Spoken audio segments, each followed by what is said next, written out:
इसी तरीके से आपको विस्तार में बताऊंगा कि ये अग्निपथ स्कीम कब, क्यों, कैसे, आज किस स्टेज के ऊपर पहुंची है। ये अनाउंसमेंट, गो नेक्स्ट, ये अनाउंसमेंट 14 जून को हुई थी। 14 जून को दो महत्वपूर्ण चीजों की अनाउंसमेंट हुई। एक 10.5 लाख जॉब्स गवर्नमेंट के लिए, और दूसरी अनाउंसमेंट अग्निपथ स्कीम की, जहां पे केवल 46,000 वैकेंसीज थी। बट किसी वजह से ये पूरी दौड़ 14 तारीख से इन 46,000 वैकेंसीज की तरफ चली गई, और उसमें आप लोगों का योगदान काफी है। Go next. ये रिफॉर्म क्यों आया? ये रिफॉर्म लॉन्ग पेंडिंग था। सबसे ऊपर वाली आप स्टेटमेंट देखिए, ये स्टेटमेंट आज की नहीं है, ये 1989 की स्टेटमेंट है। 1989 में ये काम शुरू हुआ था। हमारी तमन्ना थी कि ये काम शुरू हो, बट उसकी और भी कई सारी पहलू थे। वो चाहता था कि ऑफिसर की एज कम हो, कमांडिंग ऑफिसर की एज कम हो, टीथ टू टेल रेशियो कम हो, तो एक एक करके ये काम शुरू करा गया। कमांडिंग ऑफिसर की एज कम करी गई, जो हमारी टीथ टू टेल रेशियो है वो कम करी गई। उसके बाद कारगिल रिव्यू कमेटी के अंदर अरुण सिंह कमेटी ने बोला एक सीडीएस का गठन होना चाहिए, वो काम हुआ। अब उसी चीज को आगे ले जाते हुए हमने जो नेक्स्ट रिफॉर्म था वो था कि किसी तरीके से जो एज हमारी 32 साल है, ये देखिए ये बता रहा है 30 साल 1989, आज ये 32 साल पहुंच गई है। 32 साल को किस तरीके से 26 साल ला सके। ऐसा क्यों? हमारे को यूथफुल प्रोफाइल चाहिए। ये क्यों चाहिए? बिकॉज आप सबको मालूम है 2030 के अंदर हमारे देश के अंदर 50% पीपल 25 साल की उम्र से कम होंगे। क्या ये अच्छा लगता है कि देश की सेना जो रक्षा कर रही है दे आर 32 इयर्स? ये हमारा सिर्फ एक ही मुद्दा है कि हम किसी तरीके से यंग हो जाए। इसको स्टडी करा गया पिछले 2 साल, एंड ये सीरियस वर्क। पहले तीनों चीफ जनरल रावत मिलके एंड कई लोगों से इसके बारे में डिस्कशन करी कि क्या क्या तरीके हैं, इसकी परसेंटेजेस कैसे करें। उसके अलावा हमने स्टडी करी बाहर के देशों की स्टडी,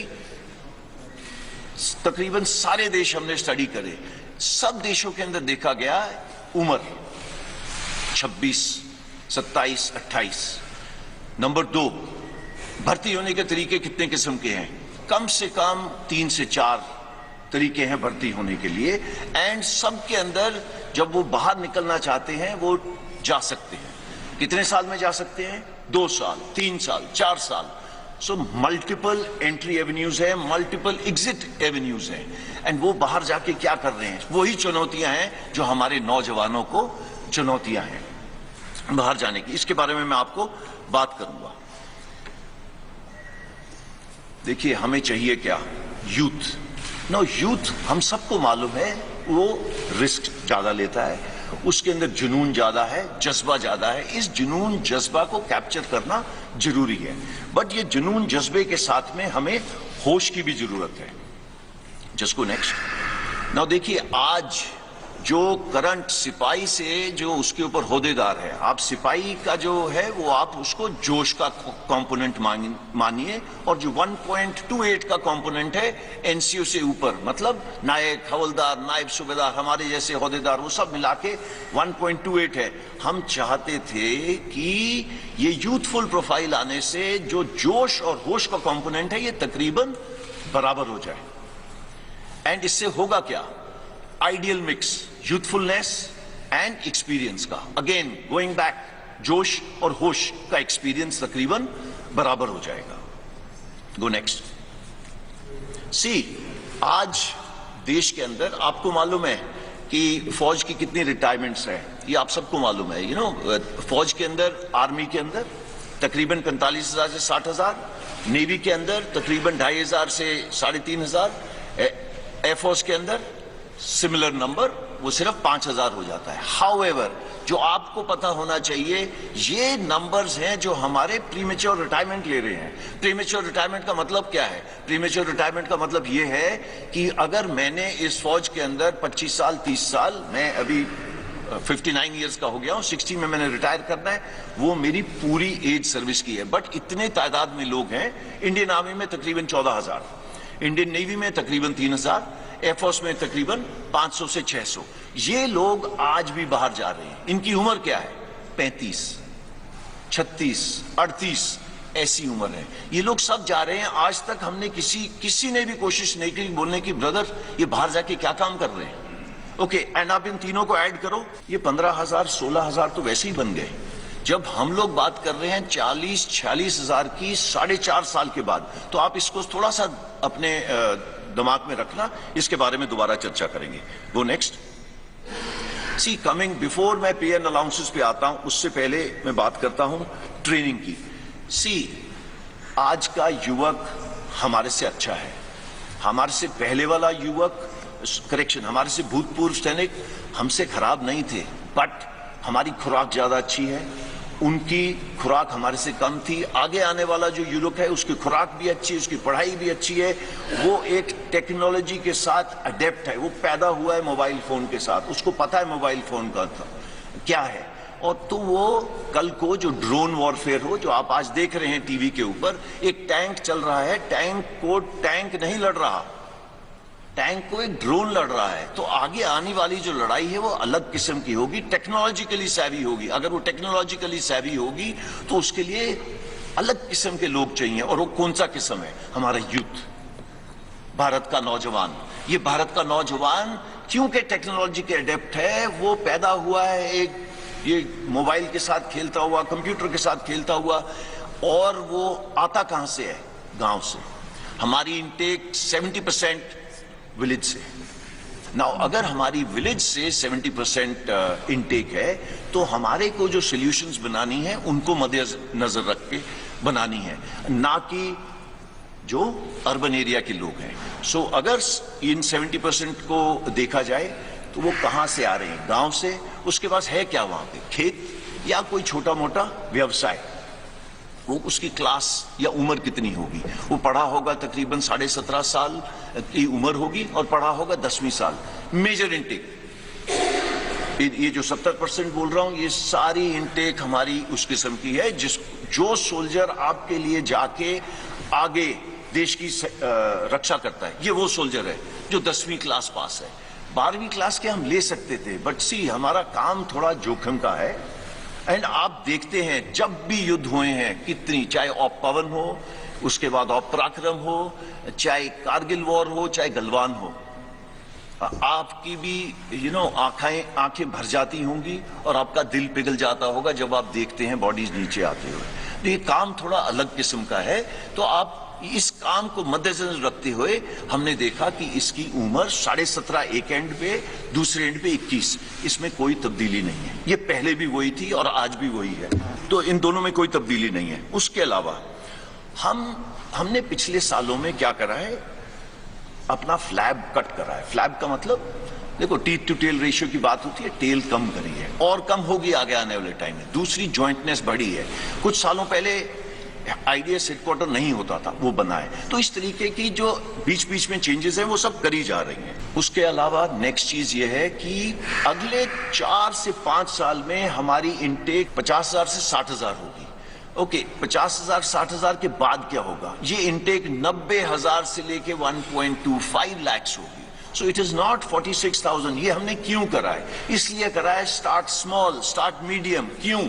सो दैट हमें भी इस स्कीम को चलाने के बाद सीखने को मिले कि इसमें दिक्कतें क्या है।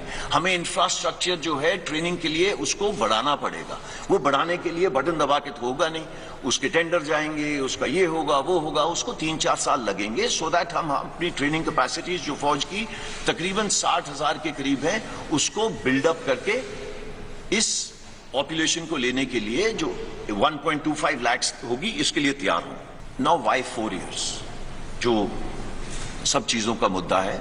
17.5 साल 21 साल मैंने आपको बताया, उसके अंदर चेंज क्यों करा गया? इसलिए चेंज करा गया कि पिछले 2 साल के लिए कोविड की वजह से भर्ती बंद थी। भर्ती क्यों बंद थी? बिकॉज हम नहीं चाहते थे सारे एक जवान जिस तरीके से हम लोग एकत्रित हैं एक जगह के ऊपर करे जाए।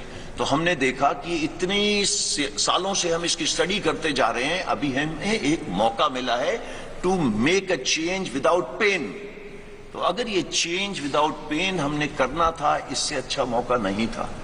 करने का। इस पे स्टडीज चल रही थी, मैंने आपको बताया, Kargil review committee, group of ministers report, ये सब स्टडी करते जा रहे थे, बट हमें मौका नहीं मिल रहा था कि ये कब करा जाए, because it was a transformative reform. हमें जरूरत थी, आज नहीं 30 साल से जरूरत थी इस एज को कम करने की। इसका इंपैक्ट क्या होगा? Go next. पहले मैं आपको पे अलाउंसेस का बता देता हूं। जो आज जवान को पे अलाउंसेस मिल रहे हैं वो अग्निवीर को ज्यादा मिलेंगे। ओके, इसका please don't take him cost to company वगैरह जैसे वर्ड, देयर इज नथिंग। फौज की नौकरी एक जज्बा है, इसको आप पे से नहीं तोल सकते। हाउएवर, जो ये आपके सामने दर्शाया गया है, ये सबसे पहले जो 17 लाख के करीब है, ये उसकी पे है। एक सेवानिधि पैकेज है जिसके अंदर उसका योगदान 5 लाख है। गवर्नमेंट अपनी तरफ से 5 लाख डालेगी। इन दोनों के ऊपर जो इंटरेस्ट दिया जाएगा वो तकरीबन 1.5 लाख होगा। सो टोटल पे उसको 4 लाख तकरीबन इतनी मिलेगी। इसका मतलब ये नहीं है कि वो हमारे बराबरी की रिस्क एंड अलाउंस नहीं लेगा, उसके जितने भी अलाउंसेस हैं सेम रहेंगे। अगर वो मेरे साथ सियाचिन में बैठा है, he will get the same allowance. अगर वो मेरे साथ राजस्थान में बैठा है तो उसको सेम अलाउंस मिलेगा। अगर वो मध्य प्रदेश में बैठा है, मुझे भी नहीं मिल रहा, उसको भी नहीं मिल रहा। So it is equated, there is no differentiation. वो साथ वाले बिस्तरे पे सो रहा होगा, वो वही कपड़े पहन रहा होगा जो मैं पहन रहा हूं, वो मेरे साथ लंगर में बैठ के खाना खा रहा होगा। There is no difference. कोई अलग बैरक नहीं बना दी अग्निवीर के लिए, बिकॉज उसने लड़ाई कल हमारे साथ करनी है। और अगर वो हमारे साथ इस देश के लिए बलिदान देगा तो देयर इज कोई गुंजाइश ही नहीं है उसको हम किसी तरीके से रत्ती भर भी उसको हम अपना छोटा सोचे। नहीं, इसमें ऐसा कुछ नहीं है। मैंने बैंक लोन यहां पे इसलिए डाला है बिकॉज ये बार बार आ रहा है कि भैया 4 साल के बाद क्या, तो 4 साल के बाद क्या, मैं इसके बाद आपको बताता हूं। Go next. सेवानिधि पैकेज थोड़ा और विस्तार से, जैसे कि मैंने आपको पहले बताया 11.71 मैंने आपको पहले बता दिया है। सिर्फ एक ही चीज इसमें एक्स्ट्रा है कि इनकम टैक्स फ्री है। हाउएवर, देश की सेवा करने के लिए जो सर्वोच्च बलिदान देगा उसकी इंश्योरेंस कवर नॉन कॉन्ट्रीब्यूटरी है। आज पूरे देश में मैं भी कंट्रीब्यूशन देता हूं, जो बाहर जवान खड़ा हुआ है वो भी कंट्रीब्यूशन देता है। सिर्फ एक इंसान है अग्निवीर जो आगे आने वाले टाइम पे कंट्रीब्यूशन नहीं देगा और उसको तकरीबन 1 करोड़ का इंश्योरेंस मिलेगी अगर उसने अपने देश के लिए किसी वजह से बलिदान दिया। तो मैं आपको ये बताना चाहता हूं, इसी तरीके से उसको हमारे से भिन्न नहीं रखा है। इसके अलावा जो डिसेबिलिटी, अगर किसी कारण मैं ये टाइगर हिल की तरफ दौड़ रहा हूं या कुछ हो रहा हूं, मेरे कुछ गोली लग गई एटसेट्रा, सेम प्रोविजन, जो मेरी प्रोविजन है वही उसकी प्रोविजन है। देयर इज नो फर्क for an Agniveer. Go next. Now coming what after 4 years, जिसकी वजह से आई एम श्योर आप यहां पे इकट्ठे हुए हैं। देखिए, पहले हमको ये समझना है, ये 17.5 साल से 21 साल, जो पहले साल के लिए 2 साल बढ़ाया गया तो 23 साल, ये निकलेगा कौन सी उम्र में? इसकी कम से कम उम्र होगी 21 साल, ज्यादा से ज्यादा 25 साल। आप में से बताइए कि 27 साल या 25 साल की उम्र में कितनों को जॉब्स लग गई थी? आपको इसका आंसर देने की जरूरत नहीं है, बट आपको मालूम है कि 25 साल के अंदर आपकी जॉब कहां थी, कहां नहीं थी। कमिंग बैक, आप 10वीं क्लास पास हैं जब आप हमारे साथ आए, 70% से लेकर 60% तक 10वीं क्लास पास हो गए। क्या प्रावधान करा गया है कि आपको 12वीं क्लास सर्टिफिकेट दिया जाएगा। इसका मतलब ये नहीं है कि आप मेरी तरह यहाँ पे क्लासरूम में बैठेंगे, ऐसे नहीं है। आजकल स्किल इंडिया, फिट इंडिया, ये सब प्रावधान है। पूरे फौज के अंदर आज जैसे 14 लाख सैनिक हैं, ये 14 लाख सैनिक आपको 1 घंटे में आप बोले तो आपका 5 किलो वजन घटा सकते हैं। आप अगर बोले 1 महीने में 6 किलो घटाना है, वो घटा सकते हैं। ये उनकी स्किल है। आप लोग सब जा रहे हैं, फीस दे रहे हैं एक क्या कहते हैं जिम के अंदर, ये उसको अपने आप इनग्रेन होती है। ये हम रोज करते हैं। There is nothing called a Saturday Sunday, ये उस बेचारे के लिए वो नहीं है। तो वो सब जगह ये कर रहा है। तो ये स्टार्ट पॉइंट है उसका, उसको फिट रखना हमारा काम है, बिकॉज उसका काम जो अल्टीमेटली उसको प्रोड्यूस करना है फौज की और देश की रक्षा के लिए, ये चाहिए उसके लिए। साथ साथ में लॉजिस्टिक्स, आपने आज नाम सुना अमेजॉन, फ्लिपकार्ट एक्सेट्रा का, ये हमारी फौज में जिस दिन से हम खड़े हुए हैं उस दिन से है। सिर्फ हम पैकेट के अलावा बम लेके चलते हैं जो देश के भीतर से चलता है और finally across the border deliver होता है। ये कैसे होता है? It is very complex, it is very complex, और ये जवान सीखता है और करता है। और अगर आप सोच रहे हैं कि ये 10 साल में सीख रहा है, आई एम वेरी सॉरी, ये 10 साल में नहीं सीखता। अगर वो 1 साल में नहीं सीखेगा, उसको कुछ देर की 6-7 महीने ट्रेनिंग, फिर वो ऑन द जॉब ट्रेनिंग करता है हमारे साथ, and is ready for it. Now coming to electronics, all equipment, चाहे वो शिपिंग हो, चाहे वो हवाई जहाज हो, चाहे वो टैंक हो, वो मर्सिडीज या मारुति कार से बहुत सोफिस्टिकेटेड है। तो ये एक ऐसे इक्विपमेंट हैंडल कर रहा है जो नो कंटेम्प्रेरी है। इट इज नॉट जो हम रोज चीजों के साथ छेड़ रहे हैं। मैं बात ही नहीं कर रहा रडार, मिसाइल सिस्टम्स वगैरह की, बिकॉज आप सबको पता है ये होगा। उसके बाद तो स्टार्टिंग फ्रॉम द बिगिनिंग, जब ये मतलब युवक 25 साल का बाहर आएगा, ये स्किल तो होगा ही होगा। सबसे जरूरी स्किल एक इंसान को चाहिए, discipline. He will be ready with the discipline. आप किसी इंडस्ट्रियल से पूछ लीजिए, भाई तेरे को क्या चाहिए? बोले यार डिसिप्लिन हो गया मेरा, 60% जॉब इज ओवर, मैं उसको ब्रिजिंग कोर्स करके दूंगा, कुछ ट्रेनिंग करके दूंगा, सो दैट वो मेरे काम आ सके। ये सब करेंगे। बट ऐसा है 14 तारीख को ये स्कीम लॉन्च हो, और अगर हम सोचें कि 18-19 को पेपर के ऊपर लिख के दे दिया जाए कि इतने परसेंट नहीं, बिकॉज हमने ये स्कीम लोगों के साथ शेयर नहीं करी थी, सिर्फ उनको बताया था कि आप अपनी तैयारी कर लो और तैयार रहना। तो इसी तरीके से ये सबने प्रावधान करें। सबसे पहले 15 तारीख को सुबह मिनिस्ट्री ऑफ होम अफेयर्स ने बोला कि हम रिजर्वेशन करेंगे। उन्होंने ये नहीं बोला कितनी परसेंटेज करेंगे, उन्होंने बोला प्रेफरेंस देंगे सीएपीएफ में। जैसे ही 3 दिन निकले, और ये प्लान था, इसको ये मत सोचिएगा उन्होंने 4 जगह में देखी कुछ हरकतें होती हैं आर्सन की वजह से हुआ। नो, ये प्लान था। ये क्यों प्लान था? बिकॉज मालूम था कि ये 75% जो युवक हैं, इतनी देर फौज, 4 साल फौज के रहने के बाद ये देश में वापस जाएंगे। ये देश की ताकत है। ये 25% का तो हम ध्यान रख लेंगे, उनके साथ क्या करना है, कैसे करना है, वो हमारे पे छोड़ दीजिए। बट सबके दिमाग में ये आ रहा है इन 75% के साथ क्या होगा। ये अगर देश की ताकत है तो पूरे देश को, होल ऑफ द गवर्नमेंट, सबकी भागीदारी के साथ इसको आगे ले जाया गया। तो पहले एमएचए ने हमको बोला प्रेफरेंस दी जाएगी। विद इन 3 डेज उन्होंने बोला 10% reservation in CAPF and Assam rifles. Then age relaxation दी। एज रिलैक्सेशन क्यों दी? बिकॉज हमने पहले दिन बोला था कि जो कोविड की वजह से 21 साल के नहीं रह पाए वो 23 साल के हो गए, तो वो 2 साल बढ़ गई। हाउएवर उसके 3 दिन बाद एमएचए ने बोला अच्छा, वो युवक जो 21 साल में मेरे पास आने थे वो अब 23 के हो गए, तो उन्होंने फर्स्ट बैच के लिए ये स्पेशल कंसेशन दिया है to increase the age. Why? Because सबके सब यूथ के साथ कनेक्टेड है। उनको मालूम है देश का भविष्य, यूथ का भविष्य एकदम इंटीग्रेटेड है। Come to ministry of defence. Ministry of defence के अंदर कई सारी चीजें हैं, जैसे आपके सामने लिखा है coast guard, defence civilians, DPSUs हैं, उन्होंने भी सेम प्रावधान करा है। अगेन रिपीट कर रहा हूं, ये प्लान्ड था कि कितना परसेंटेज दिया जाएगा। क्यों? बिकॉज 75% देश की ताकत है। Age relaxation same thing. Coming to merchant navy, Indian navy एक ही इसमें क्वालिफाई होती है, उन्होंने भी प्रावधान करा है कि हम इनको लेंगे। जो सबसे जरूरी चीज है जो अगले 2 बुलेट्स में है, that is ministry of skill development and entrepreneurship and plus ministry of higher education. इन्होंने बोला मैं 12वीं क्लास करवा के दूंगा आपको, और इसका मतलब है कि they will get a proper skill certificate which will be governed, not that मैं जो अपने वो लेटर पैड पे साइन करके देता हूं to whomsoever it may concern. No, it is a proper government of India certificate जो रिकग्नाइज करा जाएगा जब आप बाहर जाएंगे।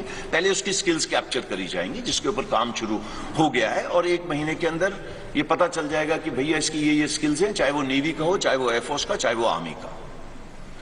देन उसे diploma oblique degree, that is the 4th bullet programme for 12th pass, इसके पे काम चल रहा है। ओके, 4-5 महीने में ये भी तैयार हो जाएगा। इसमें कोई रॉकेट साइंस नहीं है। ब्रिजिंग कोर्सेज, ये ब्रिजिंग कोर्सेज कौन से हैं? ये ब्रिजिंग कोर्सेज वो कोर्स हैं, मैं आज अग्निवीर 25 साल का बाहर निकला, मैं वॉलंटियर हूं, अगर मैं फौज में रहना चाहता हूं रहूंगा, नहीं रहना चाहता नहीं रहूंगा। मेरे पास कुछ किस्म की कोष है 11.7 लाख, जिसके साथ मैं अपने गांव में वापस जाऊं, अगर चाहूं तो कुछ कर सकता हूं अपना खुद का, नहीं करना तो आपको ब्रिजिंग कोर्स का प्रावधान है। ब्रिजिंग कोर्स वो कोर्स है सो दैट अगर आप किसी इंडस्ट्री में जा रहे हैं, उससे पहले आपको क्या स्किल डेवलप करनी है, उसकी मोडालिटीज की, पैसे कौन देगा एंड उसकी फीस कौन भरेगा, वो सब करी जा रही है। अगर आप चाहते हैं उसको हायर एजुकेशन करनी है या उस युवा में या युवका में ये मेंटल रिक्वायरमेंट है कि उसको ऊपर पढ़ना है, तो वो पढ़ेगा। उसके लिए मोका जो एविएशन का ध्यान रखता है, उन्होंने भी बोला है this is of course pure for air force, and कुछ इसके अंदर योगदान नेवी एंड आर्मी का भी होगा, बट मेजर एयरफोर्स का होगा, एटीसी एटसेट्रा। तो वो ये सब उन्होंने बोल दिया है कि एयरक्राफ्ट ओवरऑलिंग एटसेट्रा एटसेट्रा यहाँ पे प्रावधान करेंगे। जो next then state governments, state police, आपने ये स्टेटमेंट पढ़ी होगी, ये एमएचए ने स्टेटमेंट दी थी जिसके अंदर उन्होंने दोनों चीजें कवर करी थी। नंबर 1 सीएपीएफ और उसके साथ में स्टेट पुलिस, दोनों में रिक्रूटमेंट कर दी गई। 4 प्रदेश तो ऐसे हैं, मैं उनका नाम नहीं लेना चाहता, जिन्होंने बोला है कि जितने लोग अग्निवीर वापस आएंगे मैं सबको जॉब दूंगा, सबको। तो आप गूगल करिए, आपको मिल जाएगा वो कौन सी स्टेट्स हैं। कॉर्पोरेट अफेयर्स, देखिए मैंने बैंक लोन का शुरू में बताया था। बैंक लोन का प्रावधान ऐसे है, मैं जैसे कि मैंने आपको बताया, मैं 11.5-12 लाख लेके बाहर निकला, तो बैंक से हमने ये बात करी है कि आप, अगर मैं एक एंटरप्रेन्योर छोटा मोटा बनना चाहता हूं तो आप मुझे क्रेडिट दे सकते हैं। वो प्रावधान कर रहे हैं कि क्रेडिट देंगे इस 12 लाख के ऊपर इक्वल अमाउंट का। अगर अगले साल आपकी क्रेडिट रेटिंग ठीक रही तो दे विल उस अमाउंट को थोड़ा सा ऊपर करेंगे और वो अमाउंट 3-4 लाख ऊपर ले जाएंगे। तीसरे साल के अंदर अगर आपने अपना जो भी व्यवसाय चला रहे हैं ठीक चलाए, तो आपका ये जो लोन की चीज है ये थोड़ी और ऊपर चली जाएगी। उसके बाद हम हैंड होल्डिंग बंद कर देंगे एंड वो और उसका बैंक के साथ वो चलता जाएगा आगे। देन जो पब्लिक सेक्टर अंडरटेकिंग्स हैं एंड इंश्योरेंस कंपनीज है, फाइनेंशियल इंस्टीट्यूशंस हैं, ये सब अग्निवीर के लिए पैकेजेस, क्रेडिट स्कीम्स बनाएंगे। बट ये जो इंटेंशन है एक्शन में कन्वर्ट करने के लिए उनको कुछ समय देना पड़ेगा। हमको ये ध्यान में रखना है, अगर अग्निवीर आज भर्ती हुआ तो 4.5 साल के बाद बाहर निकलेगा। तो 4.5 साल के बाद जब निकलेगा, ये सब प्रावधान लिखे हुए होंगे इन प्रॉपर नोटिफिकेशंस, नॉट ये जिस तरीके से मैं आपको प्रेजेंटेशन दे रहा हूं। कॉर्पोरेट हाउसेज ने सब ने बोला है वो धीरे धीरे आएंगे, आप देखेंगे उनको। सीआईआई ने तो 15 तारीख को ये एडवर्टाइजमेंट दे दी थी कि हम इस स्कीम को वेलकम करते हैं, उनको पता है कि अग्निवीर उनके बहुत काम आएंगे आगे आने वाले टाइम में। नमस्कार एवरीबॉडी, मैं आपके माध्यम से एक जरूरी सूचना अपने यूथ को देना चाहता हूं कि इंडियन एयरफोर्स भारतीय वायुसेना में अग्निवीर बैच 1 of 22 के रजिस्ट्रेशन की प्रक्रिया 24 जून से शुरू हो जाएगी। ये एक ऑनलाइन सिस्टम है जो हमारा well established star examination system है, उसी के तहत ये नोटिफिकेशन और रजिस्ट्रेशन चालू होगी। इसके ठीक 1 महीने बाद 24 जुलाई से जो फेज 1 ऑनलाइन एग्जामिनेशन है उसकी प्रक्रिया शुरू हो जाएगी और दिसंबर के अंत तक हम पहले बैच अग्निवीर को एनरोल कर लेंगे और 30 दिसंबर से पहले बैच की ट्रेनिंग शुरू हो जाएगी। For the benefit of viewers in English, the notification and registration process for the enrollment of first batch of Agniveers into the Indian Air Force will go live online on 24th of June. Exactly 1 month later, on 24th of July, the well-established system of online examination for phase 1 will commence, and before the end of the year, The first batch, the intake 1 of 22 for Agniveer for Indian Air Force, will be enrolled, and 30th December is the date on which the training for intake 1 of 22 will commence. हम लोगों ने भारतीय नौसेना ने, आपकी नौसेना ने जो कि रिक्रूटमेंट प्रक्रिया है उस पर पूरा काम कर लिया है ऑलरेडी, और अगले 2-3 दिनों में 25 जून तक हम लोग अपना जो एडवर्टीजमेंट है वो मिनिस्ट्री ऑफ इंफॉर्मेशन ब्रॉडकास्टिंग को भेज देंगे। उसके बाद जैसा कि एयरफोर्स ने बताया,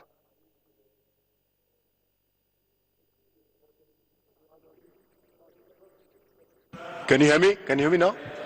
ओके, सॉरी, फिर से शुरू करता हूं मैं। तो जैसा कि एयरफोर्स ने बताया कि हम लोग ने भी अपनी रिक्रूटमेंट प्रक्रिया शुरू कर दी है, और अगले 2-3 दिनों में 25 जून तक जो हमारा एडवर्टीजमेंट है वो मिनिस्ट्री ऑफ इंफॉर्मेशन ब्रॉडकास्टिंग में पहुंच जाएगा। एयरफोर्स की तरह हमारा रिक्रूटमेंट भी ऑनलाइन होता है, और वो भी 1 महीने के अंदर जो हमारे स्टेप्स हैं रिक्रूटमेंट के वो सब शुरू हो जाएंगे। और मुझे हमारी जो टाइम लाइन्स हैं उसके हिसाब से 21 नवंबर जो हमने डेट चुनी है, 21 नवंबर को हमारा फर्स्ट अग्निवीर हमारी जो बेसिक ट्रेनिंग इंस्टीट्यूशन है INS चिल्का उड़ीसा में, वहां पर रिपोर्ट करना शुरू कर देगा। और जैसा कि आपको पता है, हमारे नौसेना अध्यक्ष ने पहले भी बताया था कि हम लोग अग्निवीर जो हमारे आएंगे नेवी में वो जेंडर न्यूट्रल रहेंगे। तो विमेन अग्निवीर भी हम लोग ले रहे हैं, और उसके लिए अपनी जो हमारी ट्रेनिंग करिकुलम है, जो इंफ्रास्ट्रक्चर जो भी मॉडिफिकेशन करना है, वो काम ऑलरेडी शुरू हो चुका है। तो मैं 21 नवंबर का वेट करता हूं, और मुझे आशा है कि both male and female Agniveers will report at INS Chilka. Thank you. Army का जो ये अग्निवीर का जो रिक्रूटमेंट प्रोसेस है, ये हम ऑलरेडी वेबसाइट पे लगा चुके हैं, terms and conditions and eligibility criteria. कल हम इसका जो ड्राफ्ट नोटिफिकेशन भी लगा देंगे। On 1 July we will have the notifications from all the recruiting offices.